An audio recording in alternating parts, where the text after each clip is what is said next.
महाराष्ट्र की औद्योगिक अधोगति को लेकर चल रहे विवाद में मनसे नेता राज ठाकरे ने भी अहम बयान दिया है। उन्होंने कहा कि राष्ट्रीय औद्योगिक परियोजनाओं का बाहर जाना उचित नहीं है, लेकिन बड़ा सवाल यह है कि हर परियोजना गुजरात ही क्यों जा रही है। प्रधानमंत्री को इस पर ध्यान देना चाहिए। प्रधानमंत्री को सभी राज्यों के साथ एक समान व्यवहार करना चाहिए। राज ठाकरे ने कहा कि मैं हमेशा कहता रहा हूं कि प्रधानमंत्री को किसी एक राज्य का नहीं बल्कि पूरे देश का होना चाहिए। अगर महाराष्ट्र से कोई औद्योगिक परियोजना असम जाती तो बुरा नहीं लगता, लेकिन हमारी परियोजनाएं सिर्फ गुजरात ही जा रही है। कहने को तो गुजरात भी आखिरकार देश का ही हिस्सा है, लेकिन बुरा लगता है कि जो भी परियोजना महाराष्ट्र आना चाहती है वह गुजरात चली जाती है। प्रधानमंत्री को इस पर ध्यान देना चाहिए। उन्होंने वह सवाल किया कि अगर सब कुछ गुजरात जाता रहा तो जब राज ठाकरे महाराष्ट्र की बात करते हैं तो वह संकुचित कैसे हो जाते हैं। राज ठाकरे ने बीजेपी नेताओं के इस तर्क को भी गलत करार दिया कि गुजरात में उद्योगों के लिए एक सेटअप है, इसलिए बड़ी औद्योगिक परियोजनाएं गुजरात जा रही है। राज ने कहा कि तमिलनाडु कर्नाटक में उद्योग की अच्छी स्थिति है। उद्योग के मामले में महाराष्ट्र किसी भी अन्य राज्य से आगे है। महाराष्ट्र भी उद्योगपतियों की पहली पसंद रही है, तो ऐसा नहीं है कि गुजरात में सुविधाएं ज्यादा हैं और महाराष्ट्र में सुविधाएं कम। उन्होंने यह भी कहा कि इस मामले की राजनीतिक रूप से देखे बिना हर राज्य को देश के विकास के रूप में बड़ा बनाना प्रधानमंत्री की जिम्मेदारी है। नागपुर में इस कारखाने को स्थापित करने के लिए सेफ्रॉन कंपनी 1115 करोड़ रुपए के प्राथमिक निवेश की तैयारी में थी।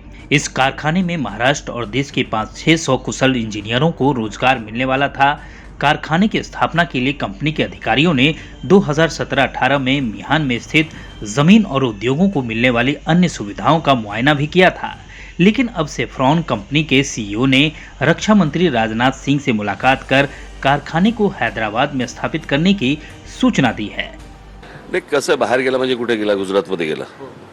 माझी पहिल्यापासून जर समजा तुम्ही मागची सगळी भाषणं काढून बघितली तर माझी पहिल्यापासून माझं मत हे असंच होतं की पंतप्रधान हे देशाचे आहेत आणि देशाच्या बाबतीत त्यांच्यासाठी प्रत्येक राज्य हे त्यांच्या समान मुलांसारखं असलं पाहिजे।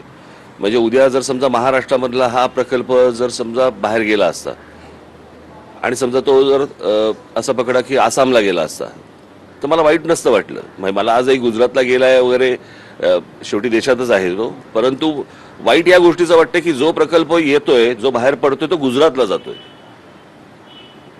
आणि मला असं वाटतं पंतप्रधानांनी म्हणून स्वतः याच्याकडे लक्ष देणं गरजेचं आहे की प्रत्येक गोष्ट ही जर गुजरातमध्ये जात असेल तर मग राज ठाकरे ज्या वेळेला महाराष्ट्राबद्दल बोलतो त्यावेळेला त्याला संकुचित बनण्यासारखं काय आहे। पंतप्रधानांचा मला असं वाटतं विचार हा विशाल असला पाहिजे आणि तो सगळ्या देशाचा असला पाहिजे। प्रत्येक राज्य मोठं झालं पाहिजे, प्रत्येक राज्यामध्ये उद्योगधंदे आले पाहिजे। तिकडच्या लोकांना तिथून आपलं घर सोडून बाहेर जायची आणि दुसऱ्या राज्यावरती काही ओझं बनण्याची आवश्यकता नाहीये। आणि असे प्रकल्प जर समजा राज्यांमध्ये प्रत्येक राज्यामध्ये गेले तर देशाचाच विकास होईल।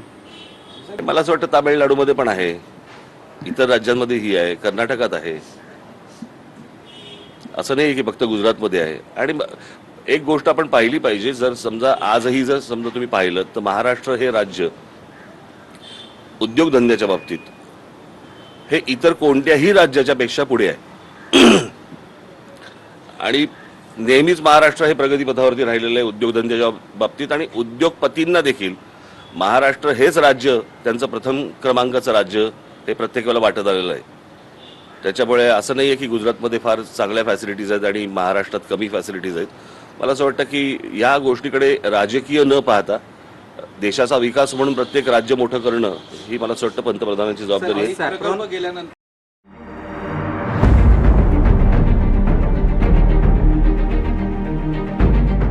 CEN न्यूज, देश प्रदेश की ताजा तरीन खबरों के लिए CEN न्यूज को सब्सक्राइब करें और रहें पल पल की खबर से हर पल बाखबर।